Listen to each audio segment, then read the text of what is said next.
the household that I grew up in, my mother and her husband, you know, they were, I call them my hellhounds. I'm writing my autobiography right now, and they're called the hellhounds in the autobiography, because that's exactly what they were for me. They beat me with a refrigerator cord, so that would just bust my skin wide open every time they would hit me with it. So it was very difficult.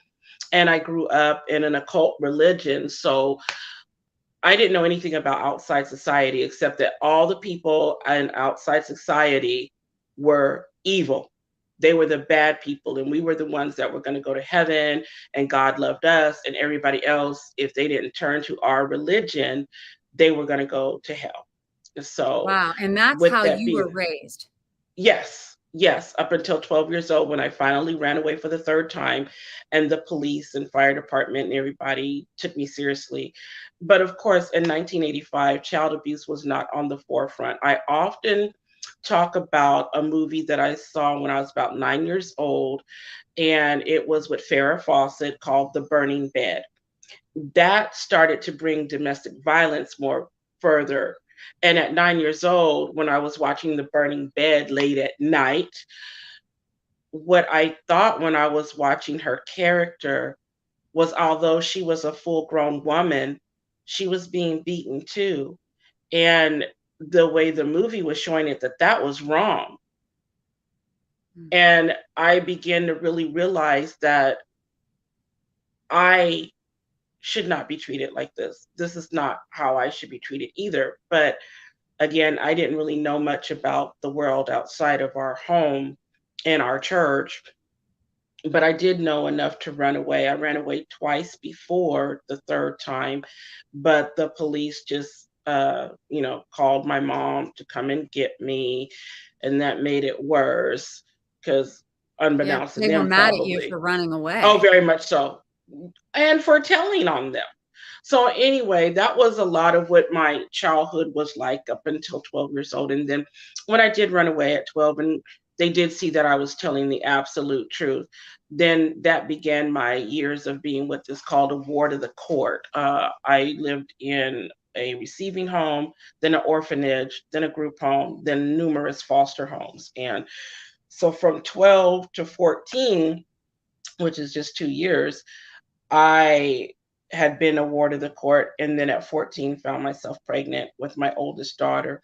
And that was a challenge in itself because I had to fight for my rights to keep her in court.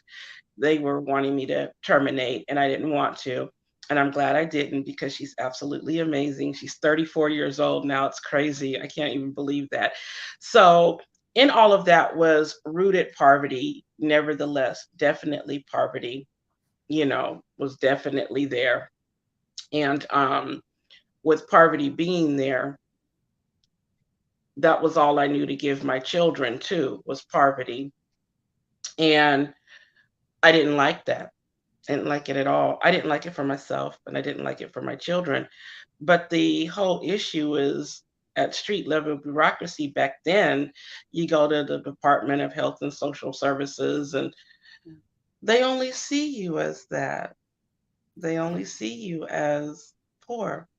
They don't really, or they didn't back then, really take the time to listen to your ambitions or validate your ambitions. It was always keeping you in a very low income situation. And as my kids got older, our money still was really low. I had four children and myself, so we're a family of five, and we lived off of $742 a month. That was my welfare check. Now, I will be transparent and say that we did have Section 8 housing that helped a lot, Mhm. but still, with $742 for five people, That's just about not. anything you take away from that is just, you don't have nothing. And but what I did have was my belief in self. That's what I had. And even though society was always telling me, you ain't gonna never be nothing but poor, Yeah. And I I beg to want to say a differ. couple of things, two things, actually, a couple things. One, I hear you and I see you, and I know that that's your experience, and people need to understand that that's a lot of people's experiences. It So I is. hear It you and is. I see you, CoCo. And I Thank know you. that I hope that nowadays things are a little bit better. I hope it's a lot better. But I want to say Hmm. it looks like something happened that we didn't go live when I thought we were. So I want to tell our audience that CoCo is on her phone because she's in Georgia. Big old storms are coming through. Hmm. And we actually have Hmm. storms coming my way too. So she's on her phone and we're trying to get this in because right now she's talking about something that's difficult, right? It's difficult. This wasn't fun times for you. Hmm. But what I No. really want to, what I want you to go toward is where you're going right now. And that's the Yeah. belief in yourself. Where did that come from? Desperation. So there's a There lot of came a people who are desperate that don't do what you've right. done. Well, a lot of people don't know how. I want to tell you, access is very difficult to get. Even though I've come a tremendous long way, and people love to celebrate that, and I do too. Sure. But you know how I am. I'm very honest about everything. And in order to get access and things like that, it was extremely hard, difficult. It was hard because people often equate a low income person with not being an asset to any form of roundtable. And so while I did it, it took me 30 years consecutively to become visible. And you probably, people will say, well, you stuck it out for 30 years. You want to know why? Because Yes. within all those 30 years, I knew and had an empathy for myself and people from my demographic of what it felt like to always be told, no, you can't come in here. You don't have what it takes to be in here. I knew I wasn't the only one being told that, Mm-hmm. but I wanted to make damn sure that I was going to be one of the people to change that narrative for people from that demographic. Yes. So I continued, and I didn't continue just for myself. I continued for those communities. If you look around these United States, there are millions of impoverished people, and that's not including the children that are impoverished. So I wanted better for my family, but again, 30 consecutive years. By the time I got to where I was visible, my children had already grew up in chronic poverty all their life. Mm-hmm. I get you. I mean, I hear you and I want you to know this. Now, I know that like I hear what you're saying too, like, oh, everybody wants to celebrate that I've done this and I, went through the trenches and I pulled myself up and I've accomplished all these things. And 100% I'm proud of you. And Yes, 100% I want you on here because I want you to give inspiration to other little girls and yes, other little Black boys. absolutely, I want you to be, absolutely. and this is what gets me excited about doing what I'm doing, right? It gives me like supercharged because here's a platform, right? That you can tell your story and inspire other people. They'll say, CoCo did it. And, Yes, the belief in yourself comes deep. And I mean, you absolutely. had a horrible upbringing. Let's just be real about it. You're being honest and Yeah, I real, did, but but I you did. I mean, found faith there's in no yourself denying too. that. Yeah, there's no denying that. But again, like I said, in spite of all that, I had a tenacious belief in myself and my community. So when I was going through all of those different years of challenges and all of that, I just could not let that be the end of the story. Mhm. And so you asked me, what was it? I said desperation, because I could not let that be the end of the story. I couldn't be on this planet and not live. I didn't want to die without living. I'm sorry, I just didn't want to. And you're And I'm living, so and happy to let's get say that I am okay now. totally living. here's what we I want to do, CoCo. Oh, I like CoCo. I want you to Hey, know. I want hey, you to. girl, let's get it in. Let's get it in. Let's get it in. Yes, girl, flame twin. Oh, Let's I love get it, it. get it, get it in. I give the background so that people can get a feeling of the depth of the story. Oh yeah, look And at this. Well, yes, that is my degree, Summa Cum Laude. oh yeah. I Who's who's yes, who's right the there. who's the badass now, right? Hey, Woo! well, look, that's what I'm saying. I give the background so it could lead up to this climax that we're headed to now. And that is the desperation drove me to think totally out of the box Mhm. because I knew that if I didn't make some drastic changes, if I didn't get some really serious decisions, me and my kids were going to forever Yeah. be in that. And my children would have an example of this is the life to live. This is the way, this is the lot we got in life. So it all began in 2004. Let's go Let's back in the go. time. Reel it back. Oh 04, let's Let's go go. back in the time. I'm desperate. I'm tired. I'm busted and disgusted, but I'm determined. And I'm working in a dead end job that the welfare department gave me. And I say dead end because the pay was horrible. It Mhm. was the same as the welfare check practically.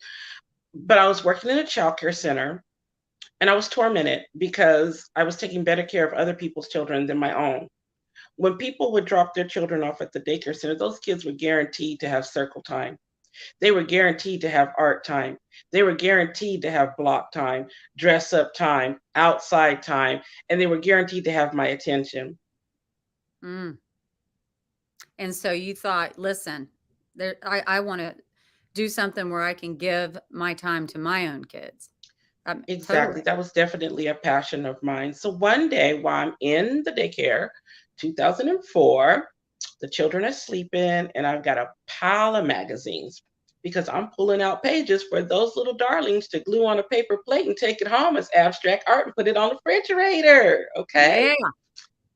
And I came across a Working Mothers magazine. I had never heard of that magazine Mhm. ever, but the cover said three women who really know how to raise a ruckus. And I thought I could raise some holy cow manure right now. Let's Let me raise see some what they're ruckus. raising.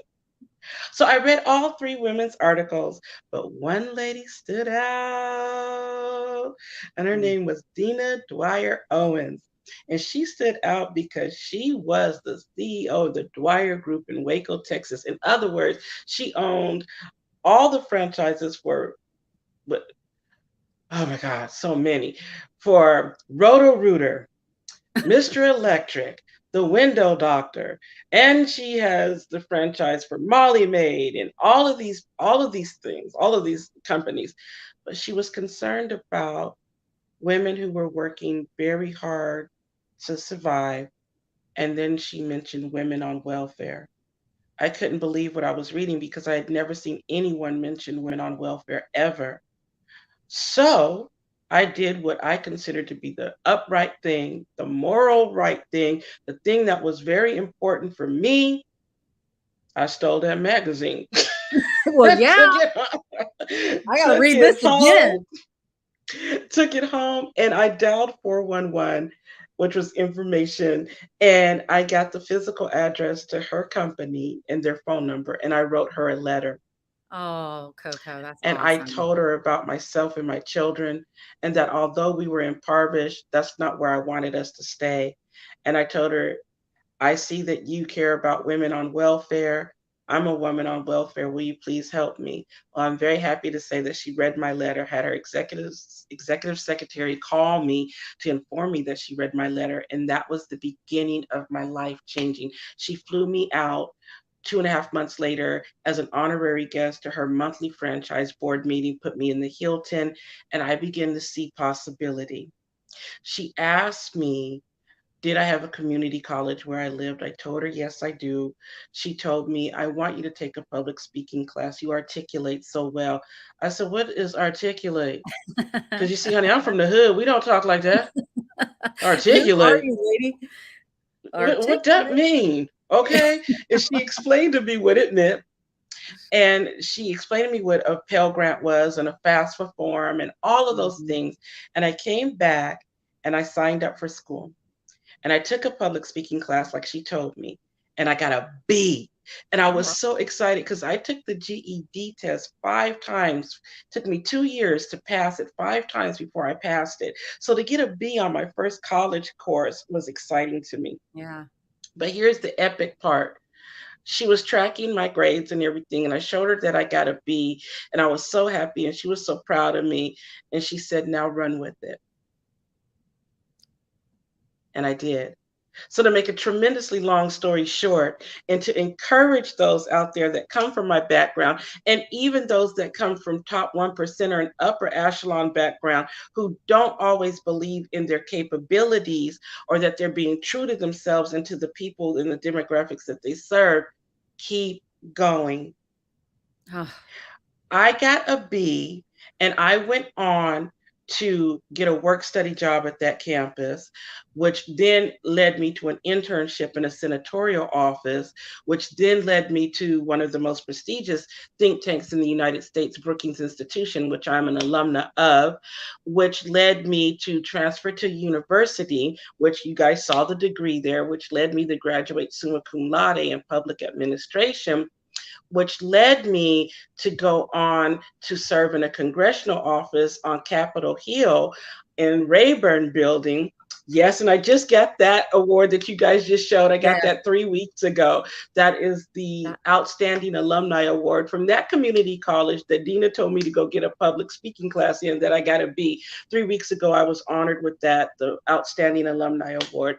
So I went on and got my degree and also worked at Johns Hopkins University at night as a custodian, did my homework in Bloomberg Library on Hopkins campus, and worked on the Hill during the day. I would take the MARC train from Baltimore, Maryland into Union Station in DC and walk across the street over to Capitol Hill. So after all those great things, I came back to my Washington and found myself homeless. I couldn't oh, find a job anywhere. Blew my mind. Was not prepared for that. University had never taught me that that was going to happen to me. And for 2 years, I was homeless. It wow. was very difficult. My pride was shattered. My ambitions, I was too embarrassed to tell my children. I didn't even tell them till after I finally did get in an apartment. My oldest daughter asked me, "Why didn't you ever tell us?" I said, "I didn't want to burden you guys. I didn't want to bother you." So I went through Well, that and how learned did wait a minute. So you found someplace else before you were home. Well, how did your kids not know you were homeless? They I weren't never with you told at them. that time. No, But they're how, all grown. oh, I see. So this was just the most recent, like in From 2016. 2015 to 2017, I was homeless. Oh my gosh, Coco. I get you now. I see it. Yeah. Okay. Mm-hmm. Okay. Mm-hmm. And Wow. so lived through all of that type of stuff. But the interesting thing is I had great unemployment benefits from Hopkins. Yeah. So I was able to muster up a rundown motel room. And it dawned on me, I was like, you know what? I always wanted to be a motivational speaker. I need to get back to that. I went to school so that I can empower people in the masses. So I called up Dina, the lady from the magazine, Yeah. and I told her I want to go ahead and pursue being a motivational transformational speaker. She said, "I got you." She sent me to Mission Bay, San Diego. I had never been there. I stayed at the Hannah Resort and I attended an incredible event there in their ballroom. And I met some of the most incredible people. I met Frank, who was the co founder of the Make a Wish Foundation. Bless him in heaven. We miss you, Frank. Aw. I miss Frank. Frank Mm. gave me my very first business plan. Um, Well, I want to pop this on yeah. here real quick. My Yes. greatest aha moment came when I stopped begging others to see me and I Hmm. embraced seeing myself. First, see See yourself. yourself. Love always, Coco. That's Absolutely. beautiful. That is absolutely beautiful. Thank And you. that's I live does that by still, that. when you look at that, that's gotta get you all welled up and emotional because you've It come does. so far. So I want you Yes. to let everybody know. So what happened was you got this from, tell me again, that's from Yeah. 3 weeks you're a ago. distinguished alumna. Yes, absolutely. Got that 3 weeks ago. And when you And flew that was home, what from happened? Honey, all hail the queen. Let's go. When I flew back home for that, everybody and their mama was just like, bow down. And it was the most incredible feeling. I ain't gonna lie. It was like I Yeah. took the Hilton by storm. That's where they had the event at. I got a chance to speak, of course, when I accepted my award, and this was outrageous. When I got ready to walk away from the podium, the whole entire room stood up. People were going, "Roo, roo, roo." People were hitting their glasses with their forks, and it was ridiculous pandemonium, and it was incredible. You know, I say, and I want to explain all this just to let anyone know that's listening. You can never dream too big, and you cannot outlive your dreams. You can keep going. You can have next to nothing, but be totally all about something, okay? There you go. And I that's like what I that. was. I Yeah, like you it. can have next to nothing and be totally about something, okay? I had next to nothing, but I had a lion's heart Mhm. and a determination for myself, my family, and other people like me. We all have our own individual unique stories and life experiences. Take whatever has been your life story, I multiply it, Mhm.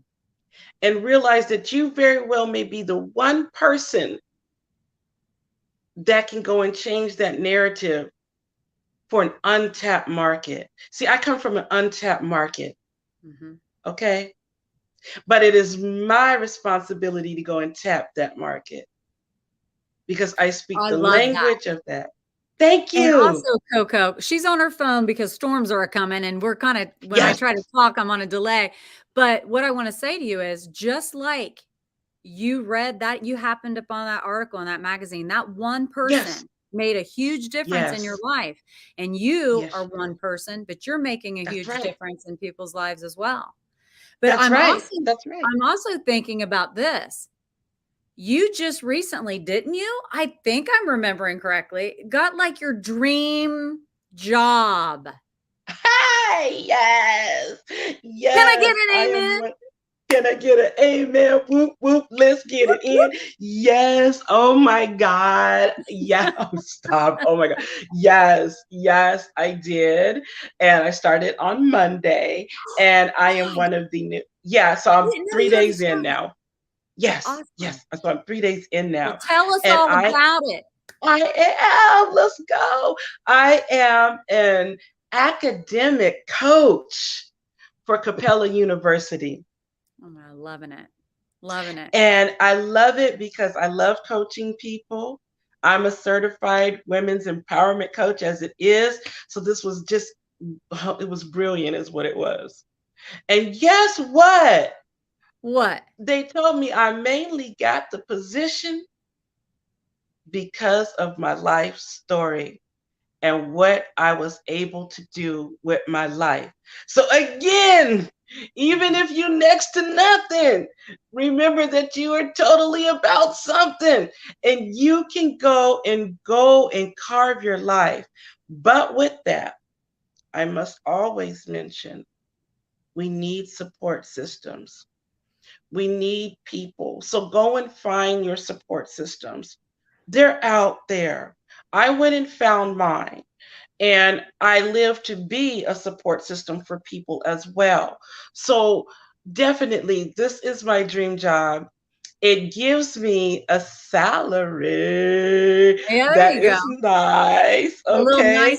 And nice little sum. yeah, a little a little chunk of something, and There you that go. allows me, get this, that salary is allowing me to build my empire even bigger now.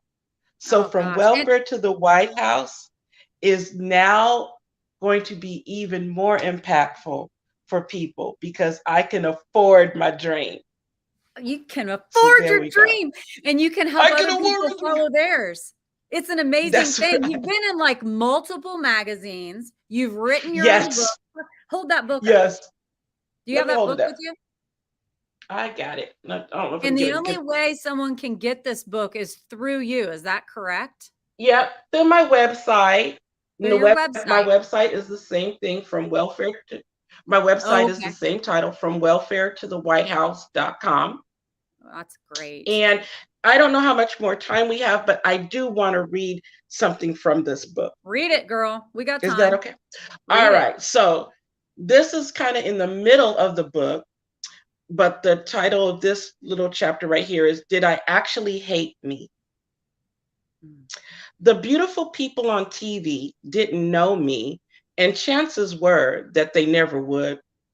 So why did I hate them so? Why did those perfect minivan mothers around my town make me want to just go and punch holes in their tires?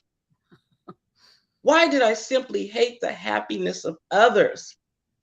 Those were great questions, which I usually shoved out of both my head and heart because I somehow knew that at the root of those questions, I would be face to face with myself. And the truth about how I felt about me was a place too scary to poke around in. Truth be told, I didn't hate the beautiful people. No, rather, I hated not being one of the beautiful people. I hated me and my reeking poverty. Their middle class lifestyles seemed to only remind me of my continued lack.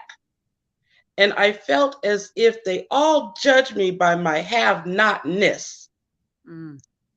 I projected my self shame onto the masses. You see, what terrified me most about my life was simply never having one, never knowing how to thrive. I envisioned myself as a bag lady holding all of what the wind had so frequently blown into my world as dead weight. I was suffocating, drowning in my own tears, and I didn't know how to scream for help. Although I often persuaded myself that while I didn't know how to bellow out my need to be saved from myself, if there was any way in which I could transform my circumstances, I would. But I was so disconnected from the powers that be and the beautiful people. I didn't feel connected to anything or anybody beyond my children and the little home that we made within the four walls of our apartment. Inside our little home, my days were busy, getting the kids off to school and me going off to some welfare eligibility appointment or sometimes to work whatever job I could find that my soft skills qualified me for. Usually a nursing home or a daycare center, never really making enough money to leap off social services for good.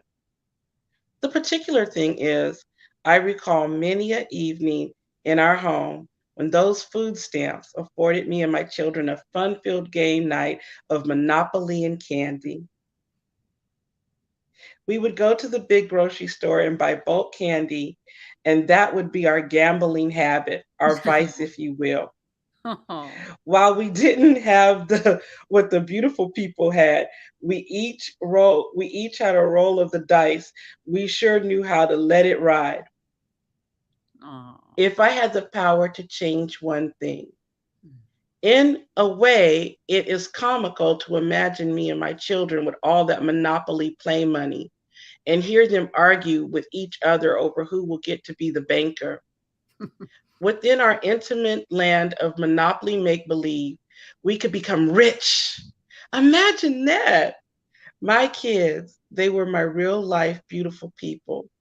And I knew they were beautiful, too beautiful for the life that we had, the life of poverty and loneliness. Many a day I would wonder if I had the power to change that major area of my life, poverty. Poverty, that malicious condition was depraved within its offense, was always there to greet me in the morning and to tuck me in bed in the evenings by way of some demand to pay up now or else. I can't tell you how many times I got sucked in by some pre approved mail order catalog or some kind of you can have a great credit card right now trap. Oh no. I wanted to have the authority to get out of poverty, clear and free. But poverty was a prison not only of limited physical resources, but of the mind as well. While I often felt that my battle was with the masses, I grew to learn that my war was an internal one and that I had to confront the person that I was Mm. in order to get the answers that I so desperately needed to obtain the power to change this one thing in my life called poverty. Thank you for Ah, letting me read that little that's bit. beautiful. Oh, yes, of course. And I want to ask you something like right away.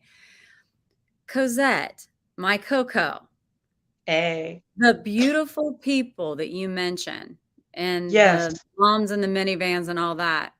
Hmm. How do you feel about people now that aren't, your beautiful people as you described it? What you found Mm. you love you now. Do you love you, CoCo? Oh, girl, 50 bajillion percent, yes. But the beautiful people that I was talking about were all the middle class and Yeah, upper class people. sure. Okay, so it did come through clear. Okay.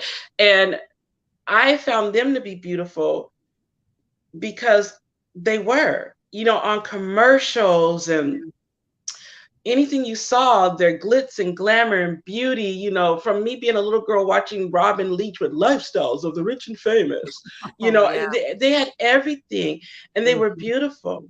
But you asked me, how do I feel about the beautiful people now? I Yes. have a humility for them because I've been around so many of them now and Mhm. behind closed doors.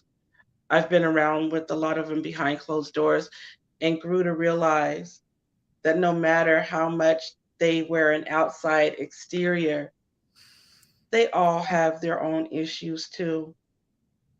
Like I said, a Co lot of them that I met don't even believe the stuff that's coming out their own mouth. So, I realized that we're all beautiful.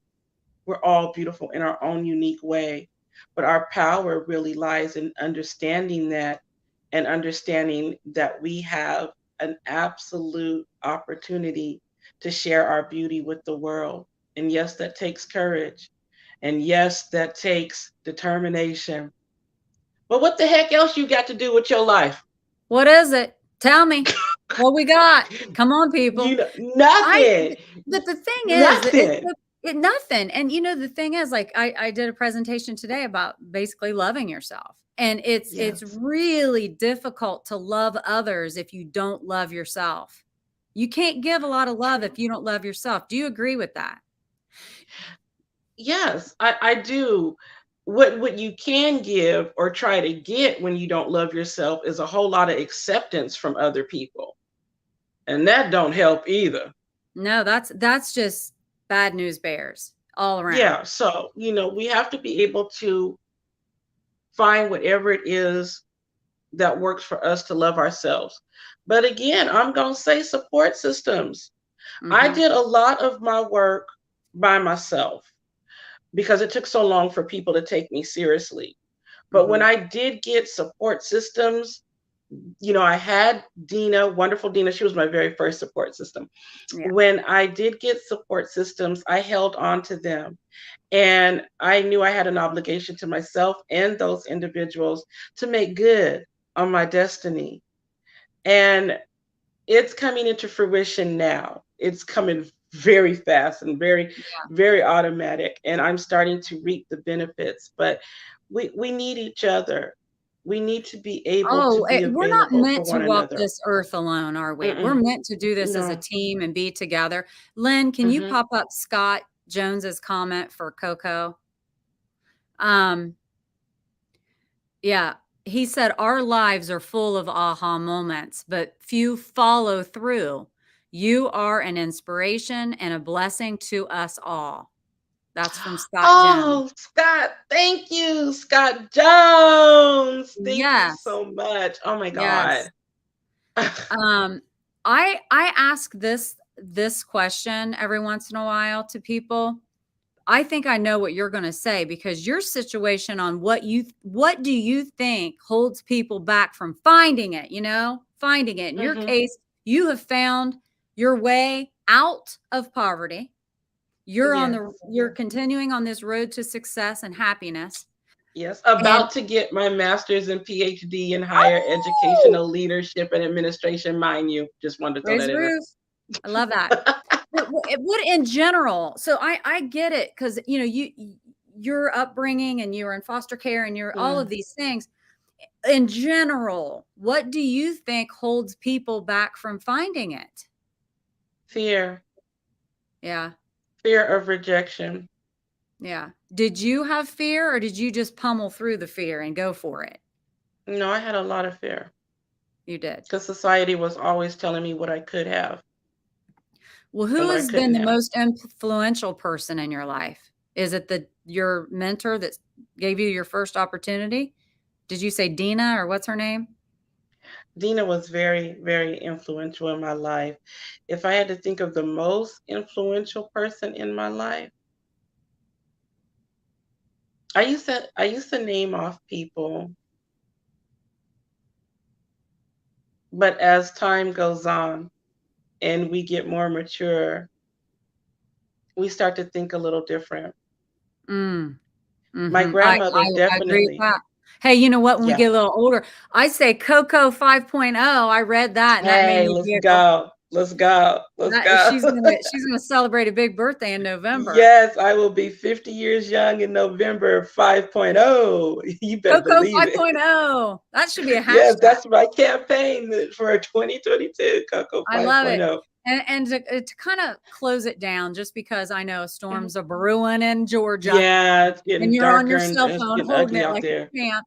Um, Yes, what advice, CoCo, do you have to help others find it?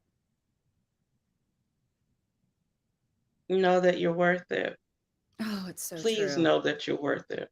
Please know that you're worth it Yeah. because we're on a short trip. We get born, we have some time, and then we go and shut our eyes. Know that you're worth having the trip of your life on a short trip. Yeah. Please know that you're worth it. Yeah. I will end on this note if we can, Sure. in Go for it. regarding some things that I had learned from Dina. When she flew me out to be a guest at that board meeting, she gave me the same exact binder that all of the other people in the room had. And it was like a mint colored green paper that asked the question on it that they had went and interviewed several people who were very mature in their 90s, things like that. If they had a chance to go and do a do-over, what would they do? What would they have done? And one particular gentleman's answer has been in my heart ever since Mhm. 2004. He said, I would carve out more time for my goals and things that made me happy in my family because this is not a practice run. Oh, that is good. That is good. Wow. That's the mic drop right there. Let's go. CoCo, I love ya. I Let's go love you out too, singing. beautiful lady. CoCo, I want you Okay, to know that I'm so happy you were on my show. Oh, wait, here's a bunch of people writing in. Hi, Julie Preston. Who was up before? Who was up before? Oh, I have seen. Oh, Scott Jones, thank you for sharing your story. And Julie thank you, Preston. Scott. Oh, great interview from Yeah, Ingram. oh my God. Julie I says, want to see this. I have seen. yeah, I've Go seen the ahead. poverty and the likes of where you have lived from my job and the suffering you have experienced. It's heart-wrenching. Kudos to you for not letting all those hurdles keep you from moving forward and finding it. Yes.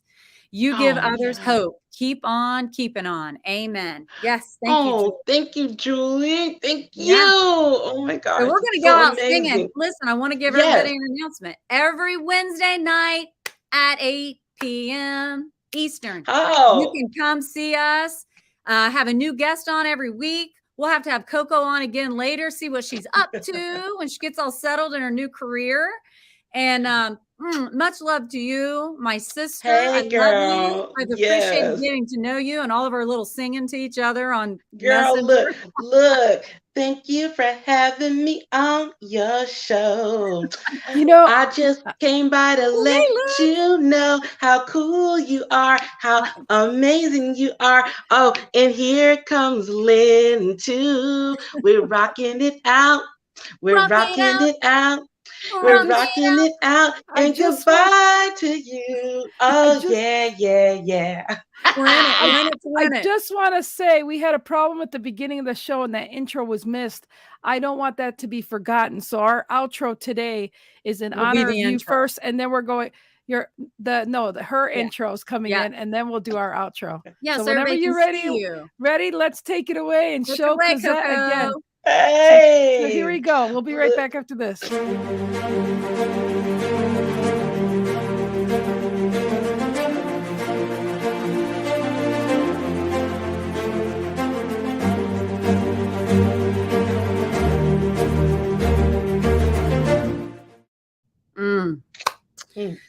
Such an inspiration. Oh, girl, it is. Okay, so once again, every Wednesday at 8 p.m., y'all can come see who's on my show. It's so much fun. I've loved getting to meet all these people that can inspire me and help me grow. And we're going to stay friends, CoCo. I feel like you're my sister. You know, when you sent me that first message ever singing, just singing what you were doing that day, I was like, oh my God, my kids make fun of me all the time because I'm like, doing the dishes today. It's crazy. So it's like, oh gosh, I'm connected to her already. I love her. So anyway, see y'all later. Let's get the outro.